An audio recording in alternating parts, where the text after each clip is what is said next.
Hello YouTube, this is Frugal and this is the Frooglesim news for today, Sunday, April the 9th. First up, Explain News with the Arabask Eclipse. Video you're watching is from Thomas Rasmussen. It is linked in the show notes below. Do take a look, give him a few hundred likes. Arabask continue to push the envelope with the release of their new Eclipse 550 NG. Just as with the recently released Panthera, it features Arabask's simulation of the Denon Skyview system, as well as their custom GTN 750 and GTN 650 devices. Now the latter are really pretty cool because they feature custom multi-threaded FPS-friendly code for smooth map and terrain updates without affecting the sim's performance, as well as simulating all the main features of the actual Garmin devices, including the chart viewer, TCAS, and the ability to import and export flight plans. The aircraft itself features 4K textures with all the usual array of graphics tweaks to make it look amazing, including ambient occlusion, specular maps, and PBR normal mapping, which is an X-Plane 11 thing that makes her textures look really real. A custom sound set is also included, as well as sound and graphic effects for rain and reflections. Pop-up menus are also included for fuel and weight management of the aircraft. To get up to speed with the aircraft, Arabask include a full set of checklists as well as manuals covering the GTN devices and the Skyview system, as well as the aircraft itself. More information on the Arabask Eclipse is available at the xplane.org store, linked in the show notes below. Next up, JustSim's Luxembourg Findel Airport. JustSim's Luxembourg Findel covers the main airport in Luxembourg. It is in fact the only airport in Luxembourg that has a paved runway as well. JustSim's version is fully compatible with FTX Global and OpenLand Class Europe. It includes baked-in shading effects on the terminal and other buildings, as well as high-resolution textures throughout, all of course with seasonal variations. The surrounding area of the airport is also covered with custom autogen, and the airport is also fully AI traffic compatible. Now this scenery also has a few prepared-only features like custom reflections from rain and on glass, as well as a ground polygon set specifically designed to be compatible with prepared.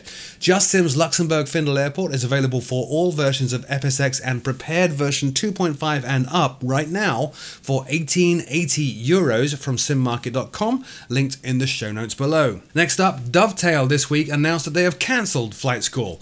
Now, I was never a big fan myself, but it is nonetheless highly unusual to see a developer pull a product from Steam within such a short time frame after its release.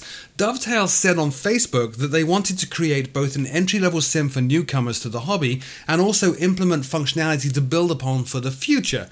They then went on to say that they want to retain the ethos of introducing beginners to the hobby, but without compromising the depth and complexity demanded by more experienced flyers. This is obviously a nod to the hardcore sim who have complained vehemently about Flight School's release. Effective immediately then, Dovetail's Flight School is no longer available for purchase on Steam. If you already have it, you get to keep it and you won't lose all your saved data. They also said in their announcement that they will have more announcements about their upcoming sim in the next few weeks, as well as a special something for existing Flight School customers by way of a thank you. Next up, ArrowFly released the Utah DLC for free. Now, ArrowFly's Utah DLC is of course for ArrowFly FS. It includes Monument Valley. It is built from high-resolution aerial images and includes 20 airports, including Salt Lake City International. It also includes some patches to ArrowFly FS2, including improved graphics performance and memory usage, and fixes to the navigation menu. If you are an existing ArrowFly FS customer on Steam, you will get the update completely for free. If you're not a customer buying ArrowFly, will now get you that update completely for free. Now, our last bit of news, it's a short week this week, is Muttley's Easter Bunny Air Rally, or MeBar.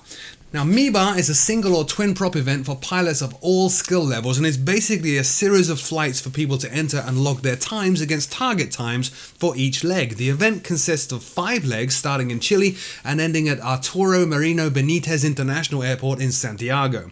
Pilots are scored with a proficiency rating on each leg that starts at 100 points, and points are deducted for being late when their pilot reports or PIREPs are filed.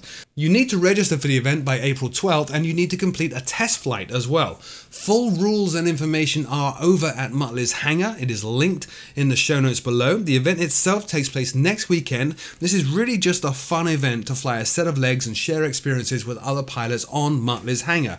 I am a friend of Joe's, or Muttley, and often recommend people asking me questions on Facebook to check out his forums, as they remain to this day one of the friendliest aviation related sites on the internet. If you are looking for some fun flying flights next weekend, head on over to Muttley's Hangar, read the rules, and sign up. That's it for this week's short news show. As always, if I did miss something, leave me a comment in the comment section below. I'll take a look and see if it's worth including in next week's show. Until then, though, my name is Frugal. Thank you very, very much for taking some time to watch this, and I will see you all very soon.